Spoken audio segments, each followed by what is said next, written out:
दोस्तों नमस्कार और स्वागत है आपका MSDU क्लासेस में। दोस्तों आज के इस वीडियो में मैं आपको आपके जो भी एग्ज़ाम आने वाले हैं ना उससे रिलेटेड एक मॉडल पेपर दे रहा हूं और आप प्लीज़ इस पेपर को तैयार करके जाइएगा अपने एग्ज़ाम के हिसाब से। ये पेपर आपको आपके जो भी पेडागॉजी के सब्जेक्ट है, जैसे कि मैं आपको नाम भी दिखा देता हूँ, चाहे वो मैथमेटिक्स हो, बायोलॉजी हो, हिंदी हो, इंग्लिश, उर्दू, संस्कृत हो, थोड़ा लैंग्वेज वाले सब्जेक्ट्स के हिसाब से थोड़ा सा आपको डिफरेंट हो सकता है बट पूरा नहीं। लेकिन इससे मैथ, बायोलॉजी और इंग्लिश जैसे सब्जेक्ट में आपको पूरी तरह से ये काम आने वाला है। तो यहाँ से बस सब्जेक्ट स्पेसिफिक कर दीजिए। मैंने इसको मैथ्स के हिसाब से बनाया, लेकिन आप इसको अप्लाई करिएगा सेम क्वेश्चन को बायोलॉजी के लिए भी, हिंदी के लिए भी और इंग्लिश के लिए, संस्कृत और उर्दू के लिए भी। तो ये फटाफट से क्वेश्चन को स्टार्ट करते हैं। सबसे पहले प्रश्न है एम्स ऑफ टीचिंग मैथमेटिक्स, यानी गणित शिक्षण का लक्ष्य। अब यही प्रश्न आपसे पूछा जा सकता है कि AIIMS of teaching Urdu, AIIMS of teaching Hindi, AIIMS of teaching English, AIIMS of teaching biological science. तो सब्जेक्ट अलग होगा लेकिन क्वेश्चन सेम रहेगा। ऑब्जेक्टिव ऑफ टीचिंग मैथमेटिक्स है यहाँ पे बायोलॉजी के लिए भी, तो इसी तरह से सारे सब्जेक्ट के लिए आपका ये क्वेश्चन बनता है। तो सब्जेक्ट कोई भी हो, टॉपिक यही रहेगा, क्वेश्चन सेम रहेंगे। और आप बना के देख लीजिए, आपने अभी तक जो भी एग्जाम दिए होंगे तो आपने ये चीज़ ऑब्जर्व किया होगा, ध्यान दिया होगा कि सिमिलर क्वेश्चन आ रहे हैं, टू द पॉइंट क्वेश्चन आ रहे हैं।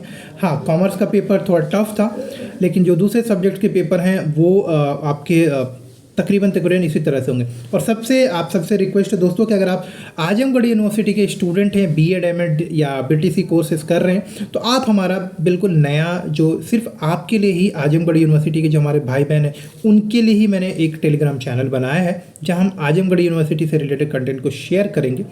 आप प्लीज़ उसको ज्वाइन करिए, उसका लिंक मैं आपको डिस्क्रिप्शन में दे रहा हूँ। इसका फ़ायदा ये होगा कि देखिए, मैं कोई चार्जेस वैसे नहीं लेता हूँ अनलेस एंड अनटिल आपको बहुत ज़्यादा ज़रूरत हो, आप जब बिल्कुल भी तैयारी नहीं रहती है और आप नोट्स के लिए आप बात करते तभी चार्जेस लेता हूँ। नॉर्मल नोट्स मैं आपको शेयर करता रहता हूँ, वीडियोस आती रहती हैं तो आप उनका फ़ायदा ले सकते हो। तो आप हमारे नोट्स और वीडियोज़ का इस्तेमाल कर सकते हो। ग्रुप में ज्वाइन रहेंगे तो कंटेंट आपको मिलता रहेगा। तो लिंक है डिस्क्रिप्शन में, आप वहाँ से देख लीजिएगा। ऑब्जेक्टिव ऑफ टीचिंग मैथमेटिक्स, गणित शिक्षण का उद्देश्य। अब ये आपका बायोलॉजी के लिए भी एप्लीकेबल है, ये आपका उर्दू के लिए भी, हिंदी के लिए, इंग्लिश के लिए, सब विषयों के लिए होगा।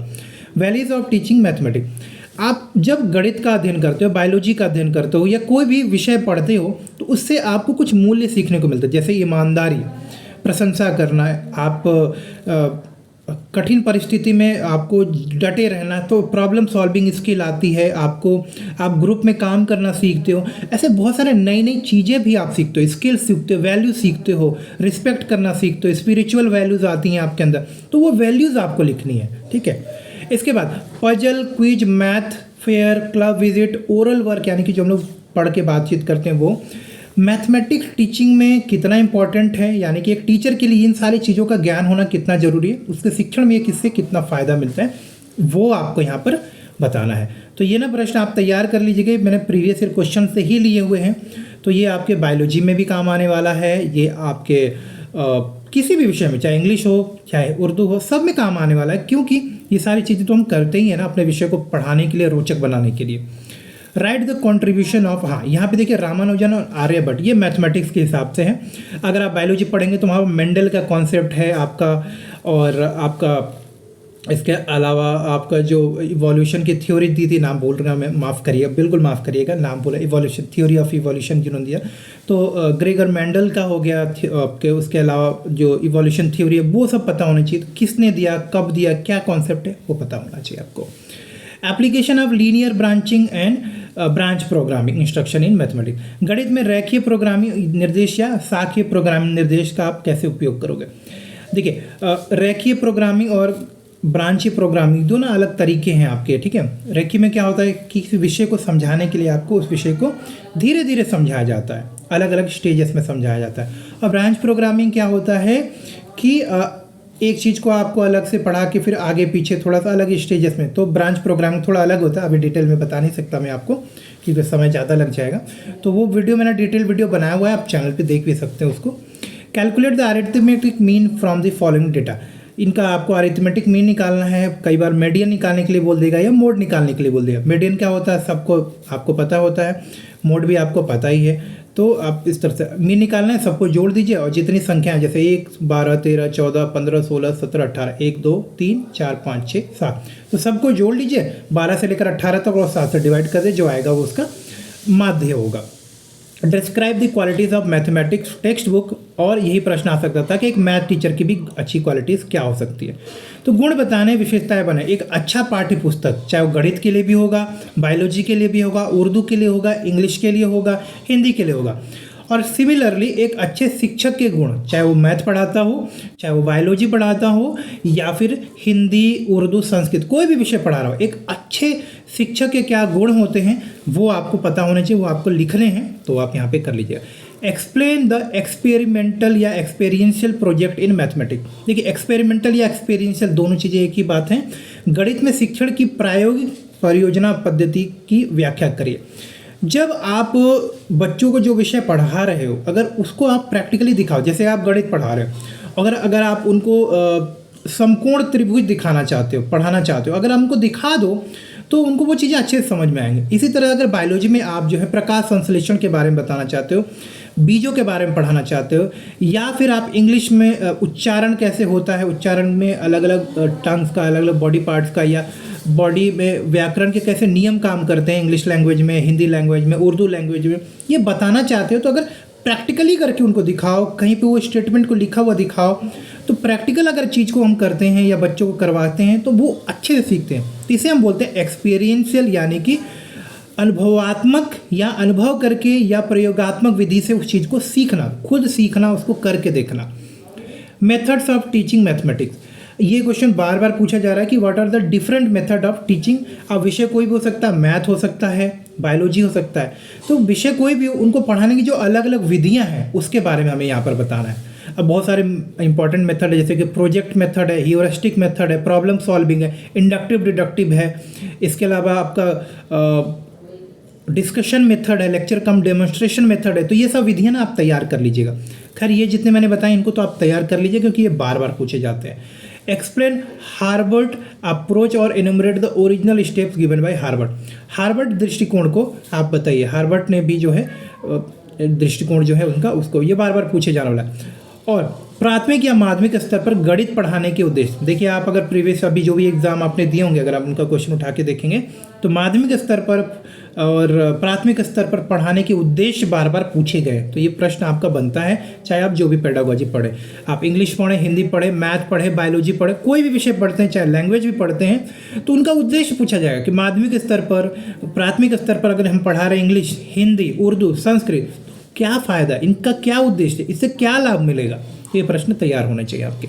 Role of ICT in mathematics teaching, ICT का इस्तेमाल हम शिक्षण में किस तरह से करेंगे, चाहे वो गणित हो, चाहे वो बायोलॉजी हो, चाहे वो आपका उर्दू हो, संस्कृत हो, हिंदी हो या इंग्लिश हो, कोई भी विषय पढ़ाना है, latest information and communication technology हम कैसे इस्तेमाल करेंगे, कैसे उसका इस्तेमाल होगा, ये हमें बताना है और इसको हमको समझाना है। ठीक है, लिस्ट द टीचिंग मेथड, आपको गणित पढ़ाने में आईसीटी कैसे इस्तेमाल करोगे वो आपको बताना है। ड्रिल मेथड क्या है उसको बताना है। What do you mean by evaluation in mathematics, कोई भी विषय पढ़ाई इवैल्यूएशन तो करते हैं ना, आकलन तो करते हैं, तो किसी विषय में जो आकलन करते हैं उसका क्या अर्थ है, आकलन का क्या उद्देश्य है, आकलन करने के तरीके क्या क्या वो आपको बताना है। तो list the evaluation techniques in mathematics, गणित में कुछ मूल्यांकन की तकनीकियाँ होंगी, उनका आपको नाम बताना है। जैसे डायग्नोस्टिक टीचिंग है, आपका डायग्नोस्टिक तरीका है, आपका अचीवमेंट टेस्ट है, इवैल्यूएशन टेस्ट अलग अलग है, तो वो आपको यहाँ पर लिखना है।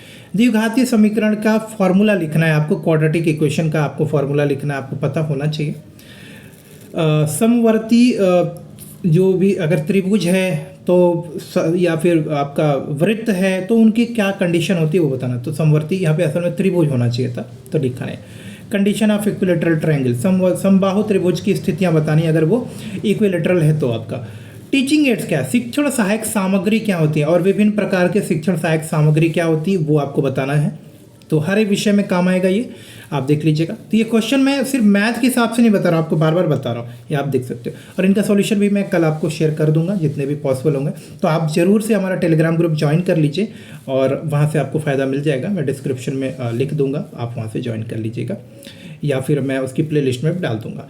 Right action verb in knowledge domain. देखिए नॉलेज डोमेन में एक्शन वर्ब जो होते हैं आपको वो ब्लूम्स टैक्सोनॉमी के अनुसार वो आपको यहाँ पर लिखने हैं। चलिए अगला प्रश्न देखते हैं सेक्शन बी से। माध्यमिक स्तर पर गणित पाठ्यक्रम की क्या आवश्यकता होती है, यानी कि माध्यमिक स्तर पर गणित पाठ्यक्रम जो हम लोग पढ़ा रहे हैं उसका क्या उद्देश्य है, या फिर माध्यमिक स्तर पर गणित शिक्षण का महत्व आपको बताना है। गणित शिक्षण पढ़ाने में अनुसंधान विधि का वर्णन करना और इसके गुण दोषों पर चर्चा करना, ये भी आप प्रश्न तैयार कर सकते हो। ब्लूम के वर्गीकरण के आधार पर गणित शिक्षण पढ़ाने के उद्देश्य क्या है, तो आपको ये लिखना है, ये बार बार पूछा गया प्रश्न है कि major objective of teaching mathematics based on Bloom's taxonomy. तो भाई कॉग्निटिव, अफेक्टिव और साइकोमोटर तो नहीं होगा, लेकिन कॉग्निटिव और अफेक्टिव डोमेन तो हमारा प्रभावित होता है, तो उसको हमको यहाँ पे बताना है। Discuss the need and importance of material aids in teaching of mathematics. गणित के शिक्षण में शिक्षण सहायक सामग्री की सहायता आवश्यक होती है, उसके आवश्यकता और महत्व पर हमको चर्चा करनी है। माफ करिएगा दोस्तों। और डिस्क्राइब। अब इसके बाद अगला प्रश्न है वैदिक गणित पर आधारित विभिन्न सूत्रों का संक्षेप। जो वैदिक मैथमेटिक्स होता है ना उसके जो अलग अलग फॉर्मूले, बस उनको आपको लिखना है और उनको थोड़ा सा समझाना। तो एक उदाहरण लेके समझा दीजिएगा कि कैसे हम लोग वर्गमूल निकालते हैं, कैसे वर्ग निकालते हैं, कैसे घन निकालते हैं, वो सब अगर आपको पता हो तो करिए, अदरवाइज इस क्वेश्चन को छोड़ दीजिएगा। गणित शिक्षण में समस्या समाधान और परियोजना पद्धति के बीच उपयुक्त उदाहरण के माध्यम से अंतर स्पष्ट करिए। या गणित की मौजूदा पाठ्यचर्या में कोठारी आयोग ने कुछ दोषों का वर्णन किया, उन्हें आपको यहाँ पर बताना। माध्यमिक विद्यालय में गणित पढ़ाने के लिए प्रयोगशाला के महत्व पर चर्चा करिए। अपने विद्यालय में अगर आपको गणित प्रयोगशाला बनाना है तो आप कैसे स्थापित करेंगे, तो ये भी प्रश्न देख सकते हैं। ये आपका बायोलॉजी के लिए भी हो सकता है, आपका लैंग्वेज लैबोरेटरी होती है, लैंग्वेज हिंदी इंग्लिश संस्कृत सब में यूज होगा, तो वहाँ भी आप लैंग्वेज लैबोरेटरी की बात करेंगे। यहाँ पे आप मैथ लैबोरेटरी की बात कर रहे हैं। आधुनिक गणित का विकास विषय पर एक लघु निबंध लिख सकते हैं आप, लिखना है। गणित शिक्षण की निगमनात्मक विधि क्या है, इसके गुण और दोष बताइए। डिडक्टिव मेथड क्या है और इसके मेरिट और डिमेरिट्स को आपको बताना है। चलिए अब चलते हैं, हम लोग एक और प्रश्न लेंगे। What step will be taken as a mathematic teacher for your professional growth. अपने व्यवसायिक ग्रोथ के टीचिंग प्रोफेशन में आगे बढ़ने के लिए आप क्या करोगे, गणित शिक्षण में आपको क्या करना चाहिए, किस तरह के कदम उठाने चाहिए, क्या क्या तैयारी करनी चाहिए, वो आपको यहाँ पर बताना है। Describe about the quiz, puzzle, riddle, magic square, word search, etc. with a suitable example. गणित विषय में प्रश्नोत्तरी, पहेलियाँ, जादुई वर्ग, शब्द खोज आदि के बारे में उपयुक्त उदाहरण के साथ वर्णन करिए। मैथमेटिक्स पढ़ाने में ना इन सब का इस्तेमाल होता है, तो आपको बताना है इनका कैसे आप फ़ायदा उठाओगे। ये हर एक विषय के हिसाब से आपको काम आने वाला है। सेक्शन सी में चलते हैं।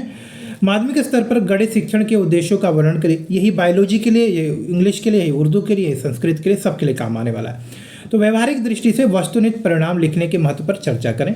ठीक है, बिहेवियरल ऑब्जेक्टिव लिखने का क्या फ़ायदा। अपने विद्यालय में गणित पुस्तकालय या प्रयोगशाला बनाने की योजना प्रस्तुत करें एवं गणित पढ़ाने की विभिन्न तकनीकी क्या है उसमें से किन्हीं दो का वर्णन करिए आप। ब्रांचिंग प्रोग्रामिंग पर आधारित गणित शिक्षण के एक कार्यक्रम को तैयार करिए। ब्रांचिंग हो सकता है, कई बार आपका रेखीय भी हो सकता है। अपने दृष्टिकोण से माध्यमिक स्तर पर गणित के मौजूदा पाठ्यक्रम का एक आलोचनात्मक मूल्यांकन करें। जो अभी पढ़ाया जा रहा है करिकुलम है उसके बारे में अपना एक दृष्टिकोण रखिए, उसकी अच्छी बातें, खराब बातें, सबको यहाँ पे मेंशन है। इसे बेहतर कैसे बनाया जा सकता ये भी आपको बताना है। कक्षा 7वीं के विद्यार्थियों के लिए गणित में किसी भी एक टॉपिक के ऊपर ना एक पाठ्य योजना तैयार करनी है आपको। और कक्षा 8 के बच्चों के लिए रेशियो, प्रोपोर्शन और वॉल्यूम यानी कि अनुपात के लिए आपको और आयतन के ऊपर जो है आपको एक लेसन प्लान बनाना है। ठीक है, तो ये क्वेश्चन है, इनको तैयार कर लीजिए। बायोलॉजी में एक्वेरियम के ऊपर हो सकता है, वाइवेरियम के ऊपर हो सकता है लेसन प्लान, और लैंग्वेज में आपके लैंग्वेज से संबंधित कोई टॉपिक के ऊपर लेसन प्लान। तो लेसन प्लान बनाना सीख लीजिए। एक टॉपिक मैं आपको कल हर एक सब्जेक्ट से एक लेसन प्लान आपको जरूर कल के दे दूंगा ताकि आप लोग को एक आइडिया हो जाए। मिलते हैं कल एक और नए सॉल्यूशन वीडियो में, तब तक के लिए नमस्कार और धन्यवाद।